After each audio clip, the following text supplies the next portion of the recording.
Então, seja bem-vindo ao Think Tank desta semana. O Think Tank, como sabe, é um programa criado aqui no canal Acordo do Dinheiro para fazer análise do que se passou na economia e na política durante a semana anterior. Ora, também como sabe, sistematicamente estão aqui comigo o Joaquim Aguiar e o Jorge Marrão, que são os comentadores de serviço. E eu começo esta semana por pedir desculpa por estarmos a fazer isto apenas hoje, quinta-feira, mas a responsabilidade disso é integralmente atribuída porque eu estive fora do país e não foi possível fazer isto na terça nem ontem. O que é que temos para si esta semana? Muito simples. A crise gerada no governo com a demissão de Marta Temido. O que é que significa esta demissão? Porque é que ela sai? A resposta de António Costa ao dizer que ele não vai mudar a política, se quiserem mudar a política têm de derrubar o governo. E uma pergunta final. Isto vai ser a espoleta para António Costa fazer uma remodelação mais completa? Bom, é exatamente isso que eu vou tentar saber junto dos nossos habituais membros do painel. Mas antes de irmos à emissão, quero só lembrar que este canal tem uma parceria com a Prozis e que este programa ainda tem ajuda à produção do Grupo Sendizalidade. Joaquim Aguiar, a saída de Marta Temido significa o quê? Que o Governo está a desconjuntar, uma vez que são vários casos que se juntam, que se conglomeram aqui. Significa que o Primeiro-Ministro vai fazer uma remodelação mais alargada? Significa que o Governo já nasce velho? Significa que a maioria absoluta se voltou contra os maioritários. Isto é, quem tem maioria absoluta tem que resolver os problemas do país, porque nada se interpõe entre a vontade do político e os instrumentos da sua concretização. Portanto, se a vontade do político não tem resultados positivos, então, de facto, a maioria absoluta volta-se contra quem tem a maioria absoluta. E é isso que está a acontecer ao Partido Socialista. A Ministra da Saúde, obviamente, é a vítima no meio deste processo. Não é que estivesse grávida e fosse transferida de um hospital para o outro, mas de facto foi transferida de uma ilusão para outra. Isto é, a ilusão de que o Serviço Nacional de Saúde estava estabilizado, quando obviamente não está, e em segundo lugar, que a outra ilusão é que é possível gerir o Serviço Nacional de Saúde sem ter métricas, sem ter medida da competitividade dos diferentes hospitais. Que era assegurada pelas PPP. O objetivo das PPP era realmente esse, isto é, era permitir que dentro do Serviço Nacional de Saúde e com todas as regras do Serviço Nacional de Saúde, desde a gratuitidade até a não haver seleção dos doentes em função das suas doenças, isto é, com as regras do hospital público, ter uma medida de competitividade. E, de facto, o que se verificou com as avaliações do Tribunal de Contas é que os hospitais em parceria público-privada tiveram mais eficiência, mais qualidade do que os hospitais de gestão pública direta. Porquê é que é assim? Ninguém quer reconhecer que o médico não é um funcionário público. O médico é um profissional liberal. Isto é, o médico tem de ser tratado em função da sua criatividade, da sua capacidade técnica e Sim. de autonomia. Se o médico é apenas um sargento ou um furriel no exército, então, de facto, não tem responsabilidade nenhuma, limita-se a cumprir ordens, mas, de facto, não é médico. Porque o médico tem que ter criatividade, tem que ter liberdade de funcionamento. Joaquim, mas antes de irmos à parte de como é que funciona o SNS e o que é que se pode fazer para melhorar o SNS, deixe-me fazer-lhe duas ou três perguntas sobre Marta Temido. Surpreendeu a saída? Se me surpreendeu, não, estou à espera disto desde o primeiro dia. Só me surpreendeu de ter demorado tanto tempo. Isto é, o Partido Socialista é um partido distributivo. Sim. Portanto, toda a sua estruturação mental é para distribuir. Neste sentido, para percebermos qual é a diferença do ponto de vista de condução de uma sociedade, é a diferença entre um padrinho e um pai. O padrinho distribui brinquedos e ofertas porque não tem a obrigação de educar a criança. Um pai tem a obrigação de educar a criança para que, quando ela for adulta, não estiver dependente da miséria. E, portanto, tem de a treinar com hábitos de trabalho, de competição, de comparação com o que os outros fazem. Neste sentido, o padrinho é aquele que protege os mais desfavorecidos, mas o pai é aquele que prepara os competitivos. Porquê é que é muito importante esta diferença? Porque na moeda única o que se comparam são competitividades, não são capacidades reivindicativas nem potencial distributivo.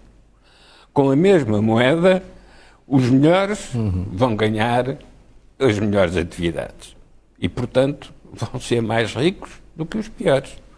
E isso não tem nada a ver com distribuição ou justiça social. Tem a ver com uma regra elementar. Se a métrica de comparação é igual para todos, então quem é melhor vai revelar-se rapidamente. E tão rapidamente que nem sequer é um problema de ideologia, é um problema de eficácia.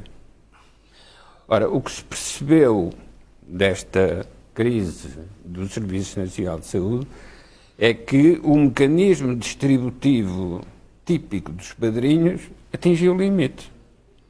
E, portanto, revelou a sua incapacidade de regeneração para que, pela via competitiva, pudesse melhorar em qualidade e em eficiência de serviços.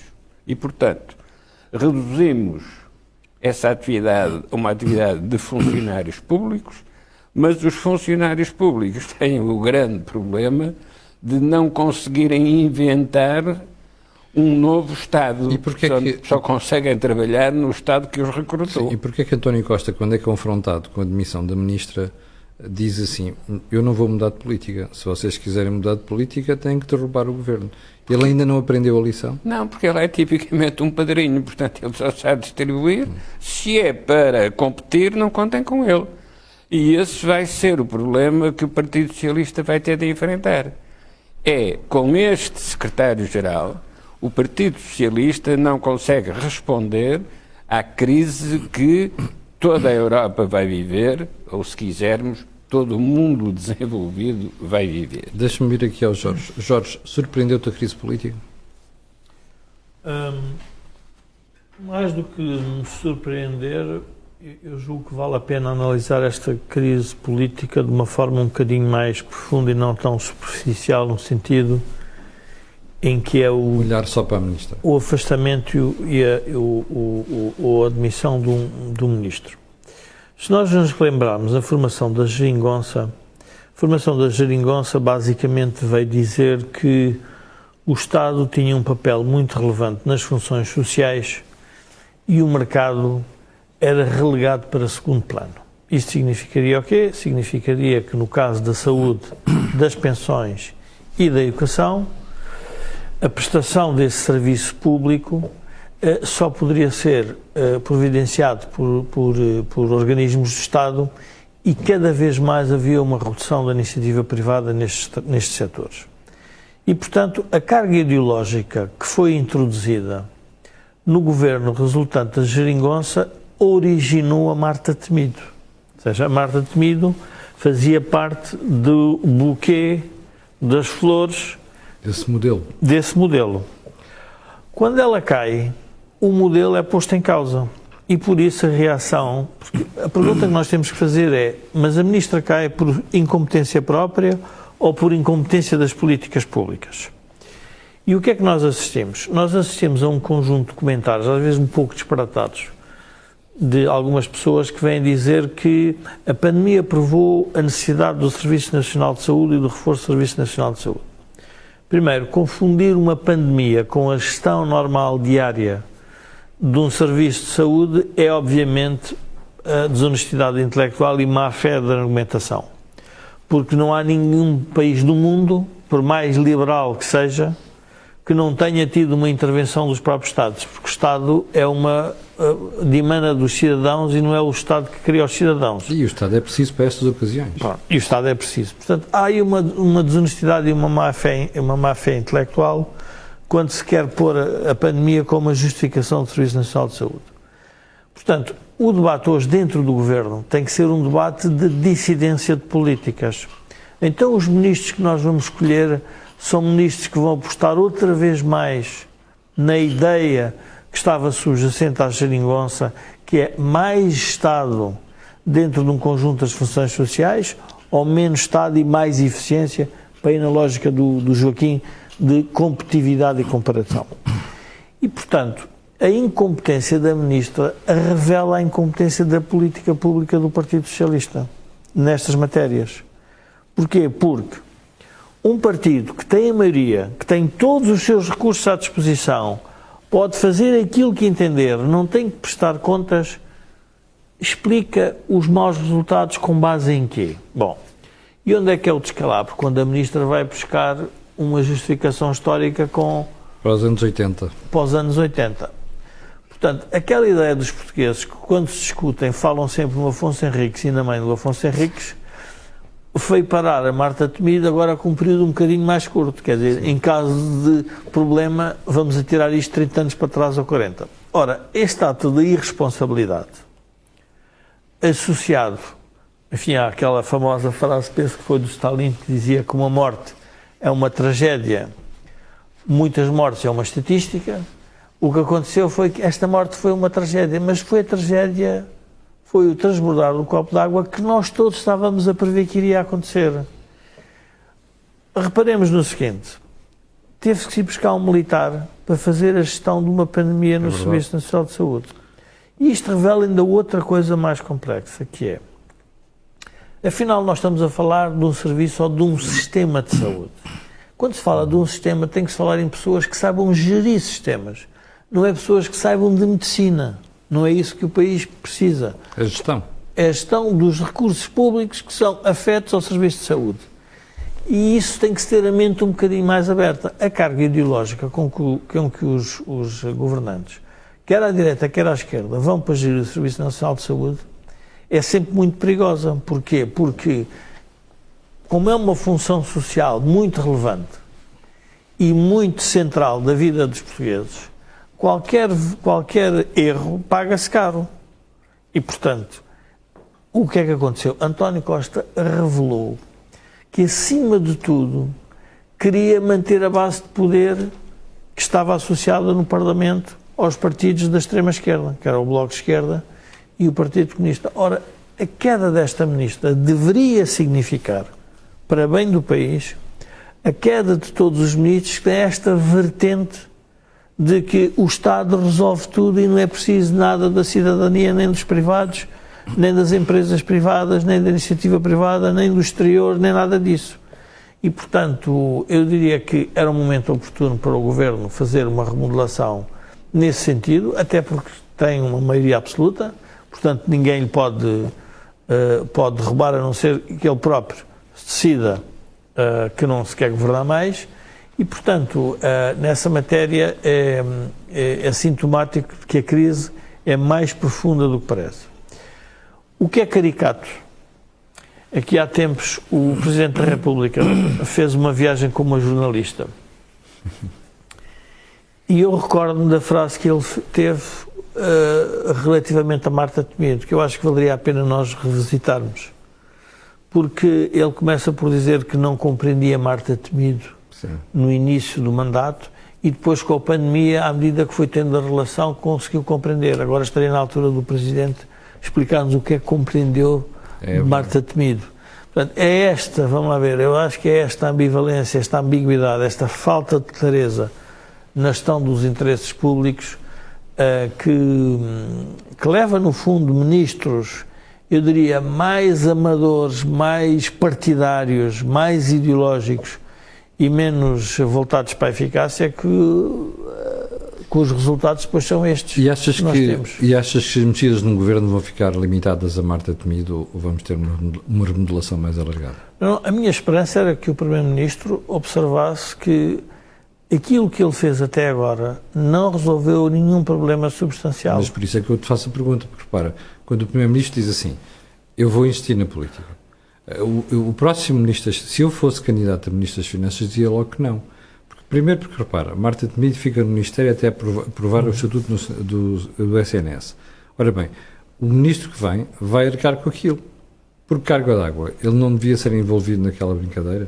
Ou seja, o que está a dar a sensação aqui é quem manda ali é o Primeiro-Ministro, a política é do Primeiro-Ministro e os outros são os meros executantes. Sim, mas, Camilo, numa perspectiva mais lata, o problema de António Costa é muito sério. Porque, vamos reparar, nós temos 3 variáveis. Temos a energia, temos o controle de preços e temos a falta de competitividade da economia portuguesa. Uma visão totalitária, intervencionista do Estado, primeiro, sobre a inflação, tem que ter noção que estamos na moeda única e, portanto, não controla nada dos preços. Se a inflação se controlasse pelos governos a tabelarem preços, então não havia inflação. Claro. Então, qual é a consequência de se tentar controlar? A consequência é criar mais distorções na economia portuguesa, que vão ser criadas e vão ser explicadas porque o BCE errou. Portanto, o Partido Socialista quer se manter no poder e vai arranjar ou uma explicação de há 30 anos, ou a explicação de Passos Coelho, ou a explicação do BCE, ou a explicação da Europa. E, portanto, esta ideia que o Joaquim há pouco defendia do partido dos padrinhos da distribuição, é uma ideia que prevalece porque a sociedade está toda ela capturada neste modelo. Mas, Jorge, o que me espanta... Agora, na energia, mas repara, mas vamos a um outro problema. António Costa consegue controlar a questão do sistema energético? Claro que não. Não consegue. Não consegue controlar os preços. Não consegue controlar o investimento externo. Não tem ações sobre o PRR. Agora vejo já falar na ideia que é preciso prorrogar. Então, mas nós não estamos a assistir. Nós não estamos a assistir a uma crise seríssima e quer a oposição, quer o Presidente da República estão silenciosos, parecendo que uma queda da Ministra é uma queda que não tem, vamos ver, que não tem substância mais profunda. Eu julgo que é um episódio. Mas por isso é que eu fiz a pergunta há bocadinho, e é para ti e para o Joaquim, que é, se o Primeiro-Ministro está a perceber que tudo isto está a afundar, porque no fundo o caos em que está o SNS tem um nome, chama-se António Costa. Nem é Marta Temido, que a Marta Temido, como diz o Joaquim, era submissa a António Costa. Como é que um Primeiro-Ministro, logo no início do mandato, não é capaz de reconhecer que a política que andou a fazer está a ter custos sérios para os portugueses? Porque o Primeiro-Ministro teria que se reinventar ele próprio. Ele criou uma narrativa de tal forma fechada sobre a política do Partido Socialista, centrada nele próprio, que foi a ideia que tinha trazido para a política com poderes divinatórios uma solução para o país, que era a geringonça, e, portanto, ele está enredado nesse modelo.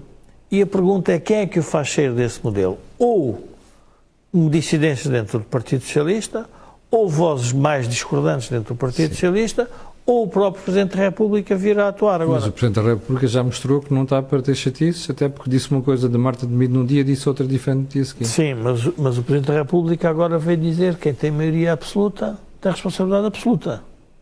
Portanto, o Presidente da República também disse o que tinha a dizer sobre essa matéria. Deixa-me voltar ao Joaquim. Joaquim, esta questão da remodelação, acredita que António Costa vai aproveitar a ocasião para fazer uma remodelação mais alargada? Camilo, durante muito tempo Eu pensava que todas as crises tinham um efeito de aprendizagem nas sociedades, porque se há uma crise, alguém cometeu erros, portanto vamos lá interpretar os erros para não os repetirmos. O que tenho verificado à medida que vou acompanhando as crises em Portugal é que Portugal não funciona assim, não aprende nada com as crises. A única coisa que aprende é como é que se safou da última crise. Isto é, estamos treinados em descobrir padrinhos que nos tirem das dificuldades e que nos deixem continuar como somos. Ora, nesse sentido, nunca mais há aprendizagem política. A única coisa que há é, de solavanco em solavanco, se quisermos, de onda em onda, de corrente em corrente, descobrir o Brasil quando queremos chegar à Índia. E enquanto havia Brasil para descobrir, mesmo por quem queria ir para a Índia, nós fomos safando. Quando já não houver mais um Brasil para descobrir, nós somos confrontados com a nossa própria ignorância. E afinal, deixamos-nos iludir politicamente só porque somos ignorantes? Não é por mais nada. Pode ser por outra razão.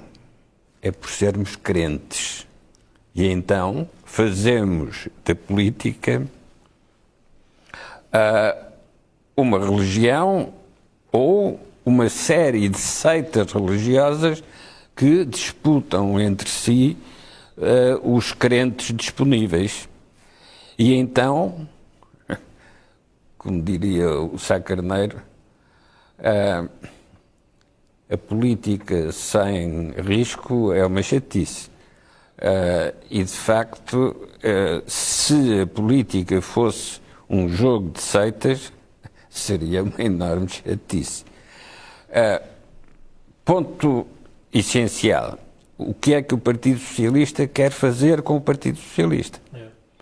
Porque já teve uma maioria absoluta, já com José Sócrates. Voltou a ter uma maioria absoluta, é um facto, com António Costa. Mas será que o destino das maiorias absolutas do Partido Socialista é sempre discutido entre José Sócrates e António Costa? É que se for isso, então de facto não é com o Partido Socialista que Portugal se pode modernizar. Mas, Joaquim, deixe-me só, que eu fiz aqui agora, alertou para um tema. Quando Joaquim faz a comparação de José Sócrates com António Costa, e estava no mesmo governo, a cultura do Partido Socialista é uma cultura que é europeia para a redistribuição, mas é nacionalista para a criação de riqueza. Para a criação de riqueza. E isto mata o Partido Socialista, ou seja, a resolver tudo através do Estado e com o Estado a querer controlar tudo e fechado, dá este resultado.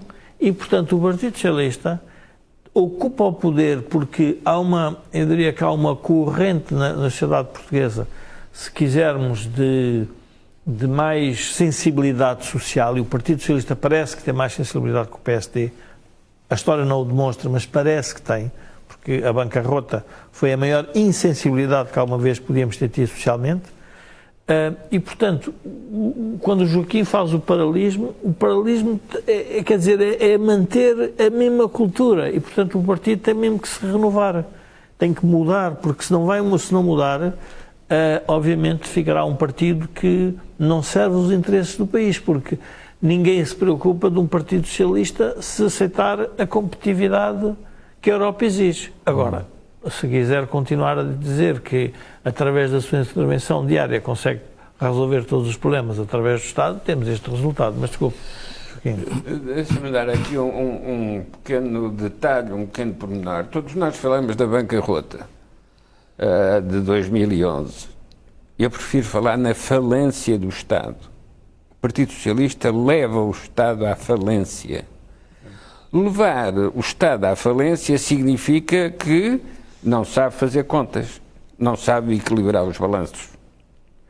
E quem não sabe nunca vai aprender, porque a única coisa que quer saber é como é que se safou da última falência em que tinha caído. Isto é, a que banco foi pedir um novo empréstimo para cobrir o empréstimo anterior. Ora, nós, nesta fase, quando já fizemos a descolonização, quando já fizemos as nacionalizações de empresas, já só tínhamos a integração europeia como boia de salvação. E foi uma boia de salvação, nós voltamos a crescer, não tanto como no período a seguir à guerra, à Segunda Guerra Mundial, mas de qualquer maneira crescemos. Só que temos um problema, Joaquim. Agora temos um problema acrescido, que é a própria União Europeia está estagnada e nós, em vez de tomarmos medidas para nos destacarmos dos outros, estamos a fazer exatamente os erros dos outros e temos um crescimento baixo. E o problema mais sério é que, como estamos dependentes da boa vontade do padrinho, que é a União Europeia, também não lhe podemos morder a mão, porque se mordemos a mão do padrinho, ficamos sem nada. Sim. E, portanto, nós estamos submissos e passivos, mas a verdade é que, com isso, escapamos à necessidade da comparação competitiva. Sim. Ora, a comparação competitiva, volto a insistir nisso, é uma exigência automática da moeda única. Quem entrou na moeda única não interessa em que paridade entrou. Ô, Joaquim, mas para quem está do outro lado perceber, isto resume-se de uma forma muito simples. Os hospitais são geridos pelo Estado e havia alguns hospitais geridos por privados. Ora bem, qual é a vantagem de ter dois tipos de gestão diferentes? É que, assim, um pode fiscalizar o outro. Ou seja, imagino que não há PPPs, portanto, parceria público-privadas na saúde. O drama é quando o governo quiser decidir se um hospital está a gastar mais ou não sabe se é mesmo aquele o valor. Porquê? Porque não há mecanismo de formação de preço. Aquilo é controlado por uma única entidade que é o Estado. Se houver alguém ao lado, como explicava o Joaquim, tanto do ponto de vista de custo dos serviços, como do ponto de vista da qualidade dos serviços, como aferiu o Tribunal de Contas, nós temos ali um termo de comparação. E esse termo de comparação é que falta, Joaquim. Porque não existe... Não é só o termo de comparação que falta. Falta uma outra coisa particularmente importante, que é a formação dos médicos. Isto é, o hospital não é apenas uma instalação onde se trata doentes. Sim. É que cada doente que se trata é um fator de ensinamento para os médicos que tratam esse doente. Por isso é que o Joaquim dizia que no caso do Amadora Sintra era importante ser um hospital com uma grande massa de população a ser servida pelo hospital. E muito diversificada, porque estavam os imigrantes, Sim. todo o mundo, que vinham para Portugal. Ora bom, este efeito de aprendizagem significa também que há um efeito de marca hospitalar em função das especializações que vão tendo. Pois. E isso faz parte da competição. Porque se os médicos souberem que nas suas carreiras hospitalares há uma competição entre o seu hospital e os outros hospitais para conseguir normas de eficiência e de qualidade, então eles não estão apenas a pensar nos seus salários, estão a pensar também no seu prestígio. Claro. Esta questão do prestígio é o que caracteriza a profissão liberal. Porque na profissão liberal o lucro é da qualidade. Isto é, ganha-se mais quando se tem mais prestígio, e tem-se mais prestígio quando se deu melhores provas daquilo que sabemos fazer. Mas Joaquim, então o que devemos entender aqui é, como António Costa diz, eu não mudo política. Para mudar de política tem que derrubar o governo. Ele quer dizer que está a caucionar o fim das PPP para ele não ter comparação. Com certeza. Mas o problema é que ele não muda de políticas, mas era melhor ele mudar de país. Porque para este país essa política dele não serve.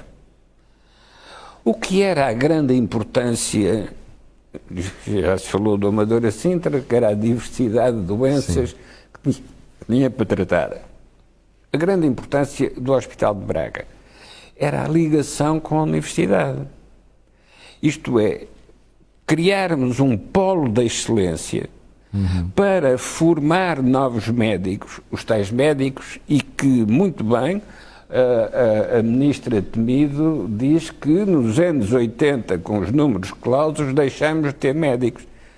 É verdade, mas entre os anos 80 e agora, várias experiências houve, incluindo a formação de novas escolas universitárias de medicina, como, por exemplo, da Universidade Católica. Agora, para percebermos o que é isso do padrinho nas políticas de saúde, deixem-me contar uma história que se passou comigo. Falando com António Arnaud a propósito, ainda antes de haver a Amadora Sintra, a propósito de um projeto da Universidade Católica para fazer, em associação com uma universidade americana, uma escola de medicina aqui na zona de Sintra, por isso é que foi antes do Amadora Sintra, mas depois, se isso tivesse vindo a concretizar esse projeto, seria para trabalhar com o Amadora Sintra, e o António Arnaud diz esta frase: não, a Católica nunca terá uma escola de medicina, porque a Católica trata das almas. Nós, e ele era grão-mestre da maçonaria, nós tratamos dos corpos. E, portanto, política de saúde era do António Arnaud, sem interferência e, portanto, sem competição de outras seitas religiosas. Ora, nessa altura eu percebi o que é a questão do obstáculo cultural na concepção das políticas. Quem tem uma cultura distributiva quer mostrar que é ele que dá as prendas. Ora, o grande objetivo do Partido Socialista na política de saúde é ele que oferece a saúde aos portugueses. Esquecendo-se que, se onde estão médicos tiverem sapateiros, a única coisa que pode oferecer é meias solas quando tiver um buraco no sapato, mas tratar doentes o sapateiro não sabe. Sim, deixa-me voltar aqui ao Jorge. Jorge, começa a ficar bem claro que a responsabilidade disto tudo tem um nome, chama-se António Costa. Este caos que existe no SNS, porque ele mesmo diz, não, eu não mudo nada. Se vocês quiserem mudar de política, mudam de governo. Ou seja, o que nós estamos aqui a ver é o primeiro-ministro a dizer que a política é dele, não é do Ministro da Saúde. É dele.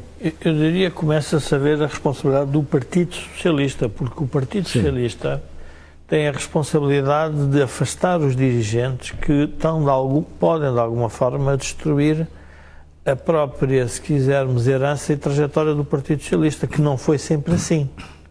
Portanto, António Costa é, eu diria, uma excrescência do Partido Socialista e, com a geringonça, demonstrou. Eu gostava de voltar à questão da saúde como na lógica de sistema para as pessoas perceberem um bocadinho o que é que se está a falar. Quando aqui há pouco falava no Estado e na falência do Estado e no balanço do Estado, nós, como cidadãos, temos que sempre fazer a pergunta: quem é que está a administrar as nossas contas? E quem administra as nossas contas é o Governo em exercício. Portanto, o Estado não se administra a ele próprio, ainda que os funcionários públicos, de vez em quando, capturem o próprio Estado e a própria política. O Estado é administrado pelos governos. Ora, o que é que aconteceu em Portugal em relação à saúde? Vamos admitir que nós os três estamos na saúde. Tu representas o Estado, o Joaquim os privados e eu o setor social. O ministro que chegar e que quiser dispensar-me, a mim e ao Joaquim, no teu caso, está a fazer um erro que é a gerir mal os recursos de todo o país. Porque a responsabilidade do ministro não é apenas gerir os recursos do Estado, também criar incentivos para que os recursos do mercado e social sejam melhor geridos. Jorge, mas a ministra, logo que entrou, deu um claro sinal que ia fazer isto. Mas isso é para as pessoas perceberem, quando votarem, têm que perceber o que é que estão a votar. É por isso que eu estou a trazer esta questão. Cuidado, porque a votação para escolher um governo é para um governo que vai administrar melhor os recursos de todos nós. E os recursos são os nossos impostos e a nossa dívida. E, portanto, quando o ministro diz eu dispenso os privados porque têm uma carga ideológica de tal forma, ele está a dizer o seguinte, está a dizer que num sistema de saúde que tem o maior orçamento do Estado, não é preciso a eficiência privada, só temos a eficiência pública. Bom, então o que é que isto gera? Isso gera dois problemas. Que foi o problema, e agora estamos a celebrar, enfim, a celebrar, não, enfim, não é celebrar, mas a comentar a morte de Gorbachev. Isso revela a falência do Estado. Porque a partir do momento em que o Serviço Nacional de Saúde se concentra todo no Estado, ou grande parte nele, quando ele não funciona, é a falência do próprio Estado. Porque não há alternativa. Não é só a alternativa, é uma errada concepção da vida coletiva. Porque o que eu estou a dizer é que quem tem que tratar todos nós não consegue tratar todos nós, incluindo até dos próprios privados. Porque os privados reagem ao modelo de incentivos que é proposto pelo Estado. Exatamente. Que tem um governo. Portanto, os privados não nascem com a ideia de que vão fazer isto ou aquilo ou aquilo outro. O que é que estão a fazer? Estão a reagir aos incentivos. Qual é o incentivo que o Estado tinha que introduzir nos serviços de saúde? Mais eficiência. Ou seja, gastar menos e fazer mais e mais qualidade. Como em todos os setores, mais produtividade, mas com o objetivo de crescer em qualidade. Jorge, porquê é que a oposição não conseguiu explicar isto aos portugueses? Porque, por exemplo, é por receio de cada vez que se fala em eficiência, a gente diz, vão cortar na despesa da saúde? É por causa disso? Camilo, faz-me lembrar, eu agora ando a reler coisas de quem criticava Passos Coelho na época da Troika. E lembro do livro do filósofo Zé Gil sobre o medo de existir. Sim. Ele, no fundo, ele queria... o livro é interessante porque põe numa perspectiva que os portugueses, sem o Estado, não têm existência. E, portanto, é preciso que o Estado se mantenha. Eu agora gostava de convidar o Zé Gil, então vá escrever agora o livro. Pois. Porque o medo de existir agora é que é o medo de existir com... Nem temos o buraco que não há privado. Os privados não vão querer ir para a saúde com este modelo. Pois. Porque este é um modelo que os leva também à falência. Leva-os à perda de rendimento, leva-os à perda de lucros. Portanto, e o lucro é essencial para o investimento. Quer dizer, as pessoas têm que ter na cabeça o seguinte, se não houver lucros, não há investimento. Eu acho que quem está daquele lado pode pensar assim, desculpe lá, se um banco lhe oferecer uma taxa de juros negativa, você aceita?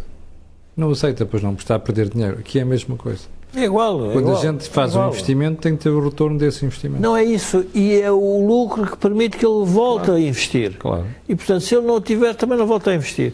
Portanto, há uma concepção na saúde de tal forma, eu diria, anacrónica. Portanto, este discurso do Arnaud, do Joaquim, já devia ter sido enterrado.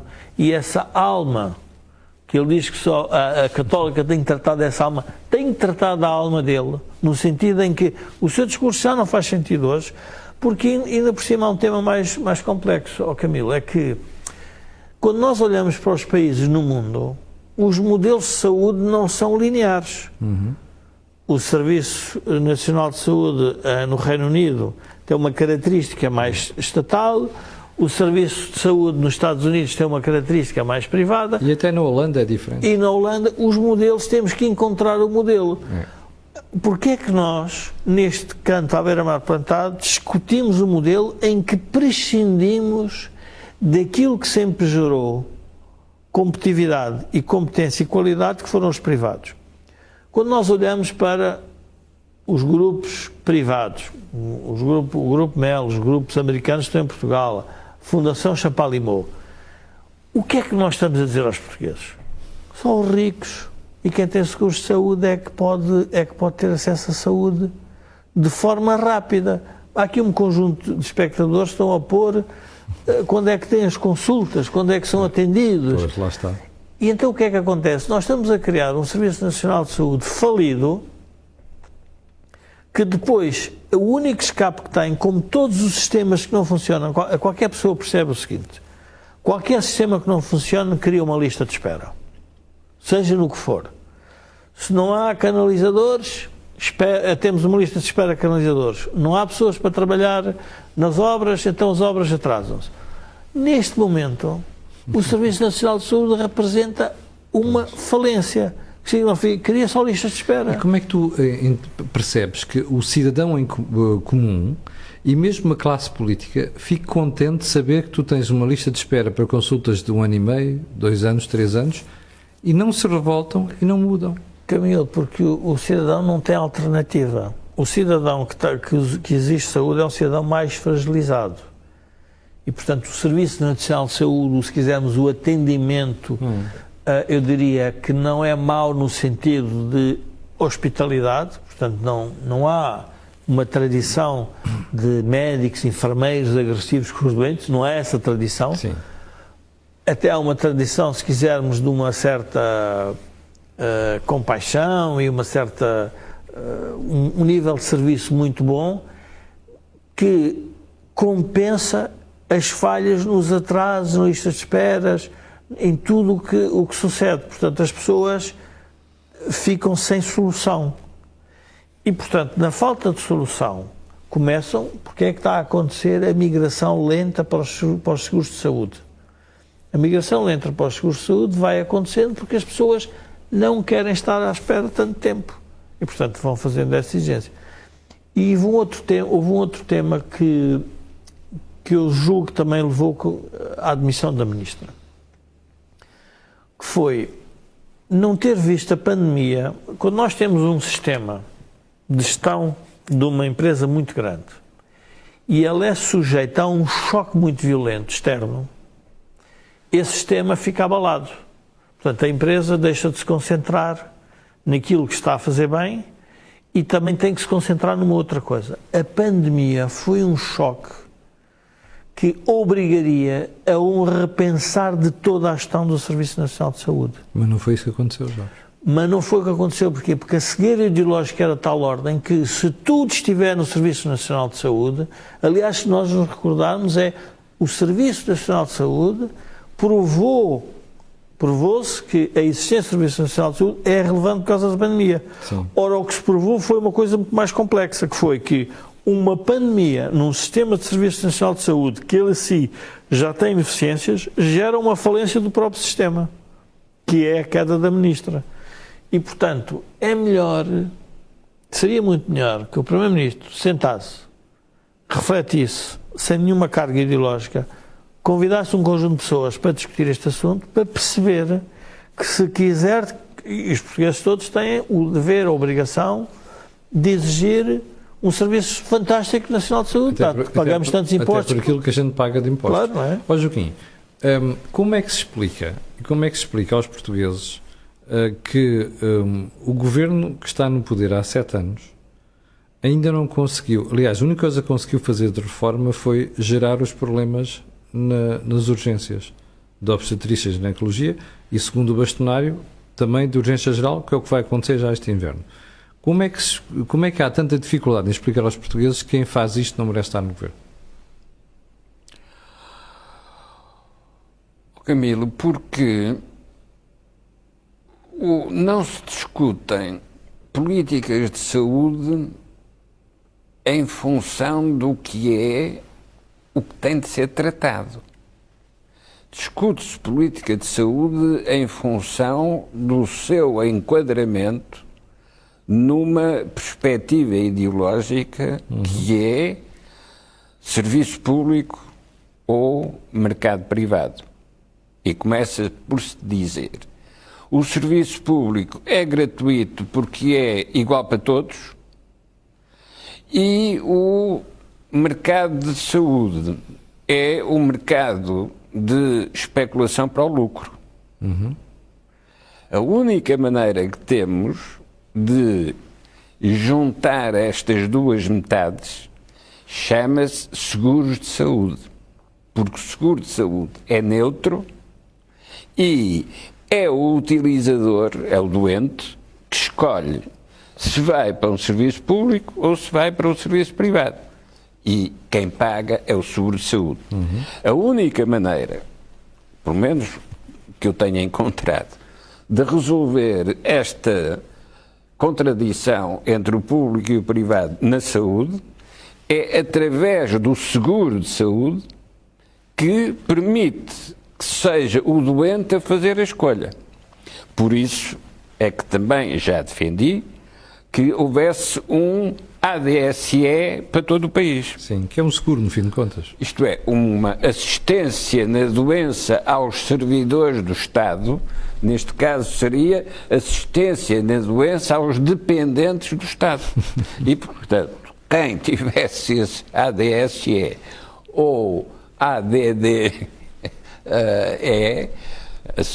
assistência na doença aos dependentes do Estado, é esse que faz a escolha. Mas, Joaquim, e porquê é que esse modelo não pega em Portugal? Cada vez que um partido tenta falar de um assunto, há um seguro. Se em Portugal, já ia tudo para o privado. Porque, vamos lá ver também exemplos concretos. Um dia, um investidor privado na saúde faz esta pergunta óbvia, mas porquê é que eu vou fazer investimentos no mercado em que o Estado oferece de graça? E a resposta foi porque o que o Estado oferece de graça não vai ter qualidade. E por isso vale a pena investir num mercado em que o Estado oferece de graça, sim, porque toda a gente vai descobrir que isso que oferece de graça é como a hóstia na igreja, também é de graça, mas não passa a fome. E, portanto, na prática, pode fazer um restaurante junto de uma igreja, porque a competição entre o bife e a hóstia não vai deixar dúvida. Joaquim, uma vez que nos estamos a aproximar do final do programa, quem está do outro lado deve estar a fazer uma pergunta. É relevante saber quem é o nome que vai substituir Marta Temido? Não tem importância nenhuma. Ou seja, a política é do primeiro-ministro. Porque a única coisa que é importante, neste caso, o que eu gostaria é que o ministro tivesse sido doente. Já houve tempos em que achava que o ministro devia ser médico. Isto é, para compreender, sim, os médicos. Agora é ao contrário. Joaquim, então, mas aí posso dar-lhe o exemplo do João Semedo, do Bloco de Esquerda, e um daqueles que é apontado como defensores do SNS, que depois de ter cancro e a última fase da sua vida vai morrer para um hospital privado. Está bem, mas isso... Isto são as contradições. O Semedo seria tudo menos estúpido e, portanto... Não, mas isto mostra a qualidade ou a preocupação que foi. Sim, mas pode ter sido colega de um médico que estava num hospital privado e, portanto, ele não foi para o hospital privado, ele foi para aquele médico. Aquele médico era num hospital privado. Muitos médicos trabalharam no Ministério da Saúde com resultados muito positivos. O ponto não é se é médico ou não. O ponto é se é doente, refletiu sobre o que é necessário fazer para tratar os doentes. Mas não acha que os outros, que são os gestores ou médicos, também têm essa experiência? Mas o problema aqui não é a sua opção, é a opção do Primeiro-Ministro? O problema de ser a opção do Primeiro-Ministro teria como resposta: vamos tratar da cabeça do Primeiro-Ministro para ele ficar a perceber o que é que tem de fazer. Mas eu acho que era por aí que deviam começar, Joaquim. E a primeira coisa que é preciso saber para estar no Ministério da Saúde com sucesso é o hospital é feito por médicos e enfermeiros e pessoal de limpeza. Isto é, o hospital é feito por aqueles que trabalham no hospital. Perceber isto é absolutamente essencial. E se há problema em articular o público com o privado, então faça-se aquilo que alguns hospitais privados antigamente faziam, hospitais que trabalhavam para companhias de seguros, que era, contratavam médicos, ofereciam-lhes todo o equipamento e diziam: trata os doentes que estão neste hospital, mas também podem trazer os doentes da vossa clínica privada. Foi o caso da CUF. Podem ser outros, não interessa. Não, mas estou a dar um exemplo histórico, foi o caso da CUF. Foi. Esse é um exemplo histórico porque são os médicos que criam o prestígio do hospital. E é o prestígio do hospital que permite que em sucessivas gerações a qualidade da gestão se vá reproduzindo. É um efeito de prestígio que justifica a continuidade. Agora, quando a continuidade é feita por fidelidade política ou partidária, não é só os sobressaltos da mudança de maiorias eleitorais, é também um outro efeito, é a prisão na dependência da disciplina partidária. E essa prisão, seja disciplina partidária, seja disciplina ético-religiosa, religião católica ou maçonaria, todas essas prisões destroem aquilo que é a profissão liberal da medicina. E a profissão liberal na medicina é decisiva para que o médico seja de qualidade. Porque ele tem que ter não só a liberdade para pensar, mas tem que ter, sobretudo, a noção do prestígio da sua profissão. E esse prestígio... E da instituição para quem trabalha. E esse prestígio só se ganha, não é só pela investigação. Quantos médicos ganharam prestígio porque tratavam os doentes de graça? Exatamente. Mas tratavam os doentes de graça porquê? Porque eles, avaliando a situação, achavam que deviam fazer isso. Jorge, a mesma pergunta para ti. Este modelo das PPP que foi posto em causa e que acaba por ser um sinal da degradação do Serviço Nacional de Saúde, é possível dar a volta a isto, a uma situação destas no curto prazo? Ou já se desceu tanto na degradação do SNS que agora vamos precisar de esperar 5 ou 10 anos para poder recuperar o nível de qualidade que já teve? Pergunta difícil. Se olharmos numa perspectiva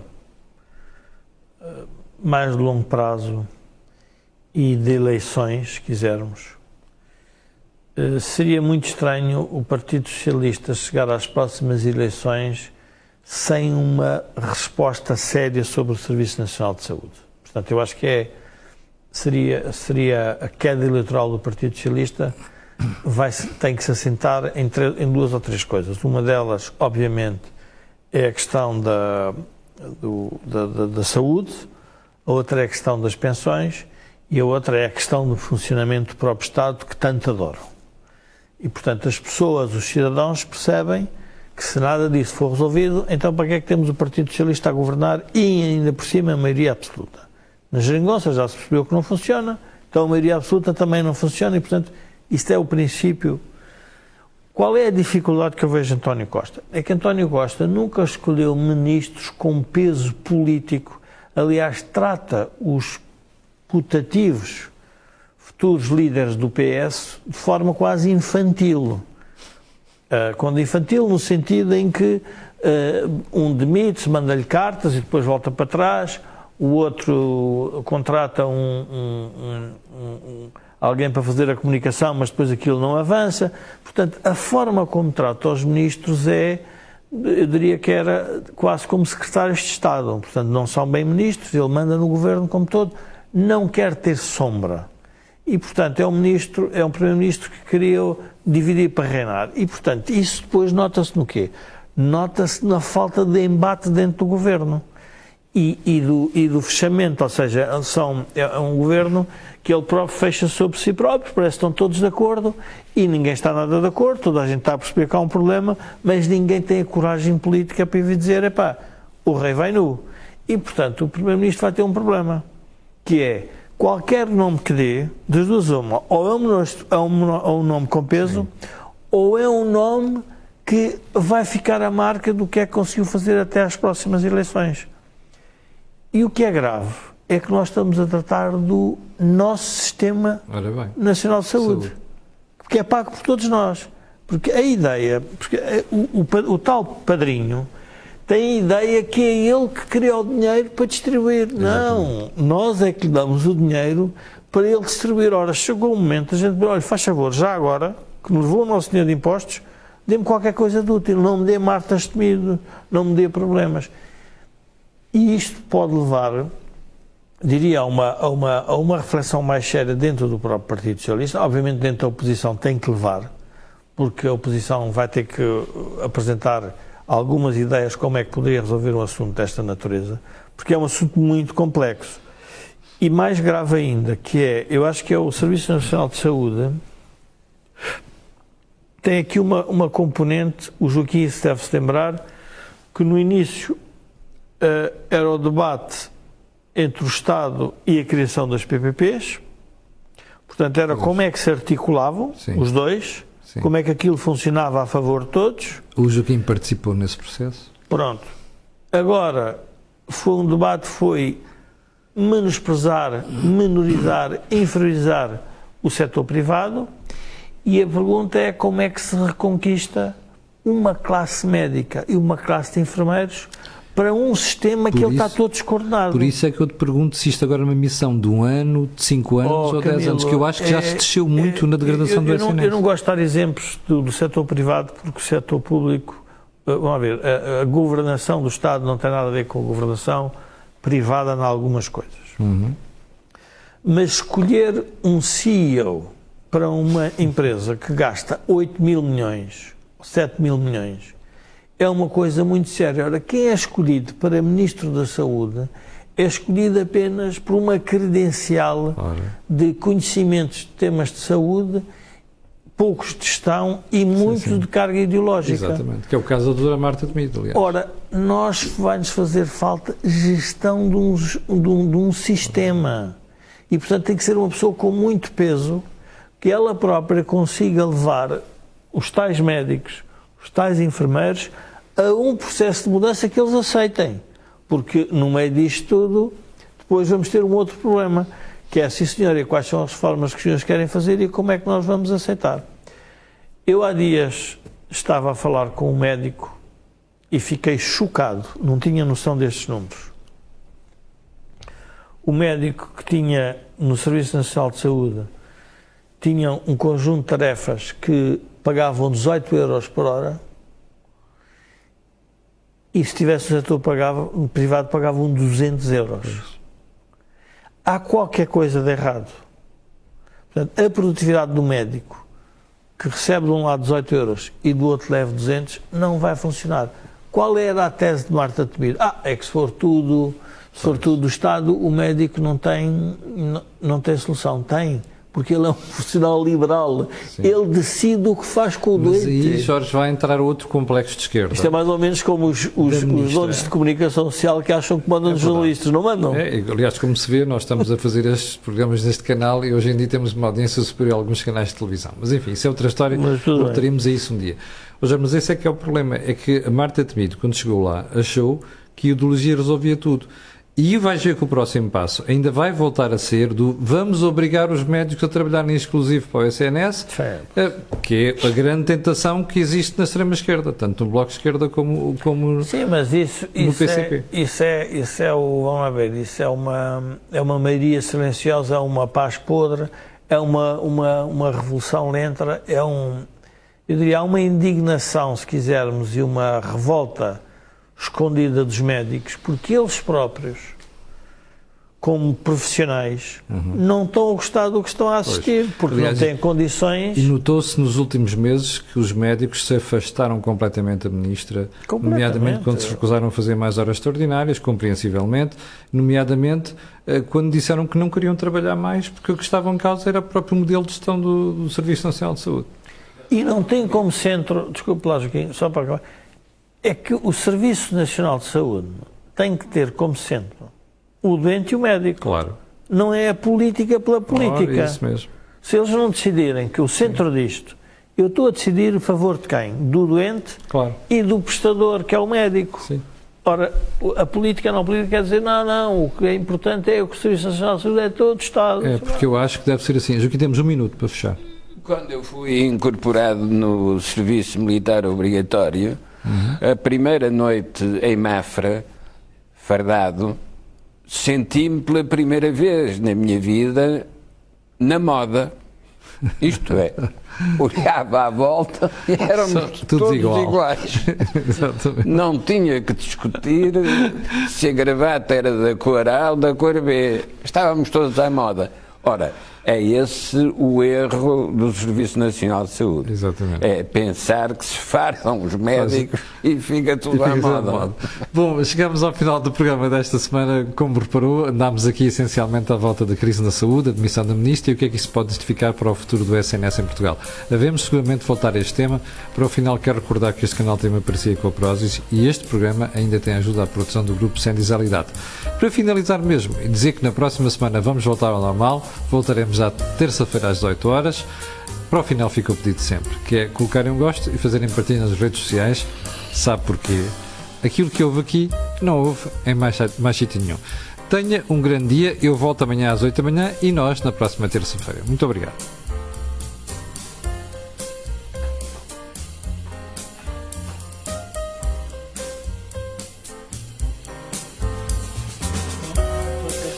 Vou para a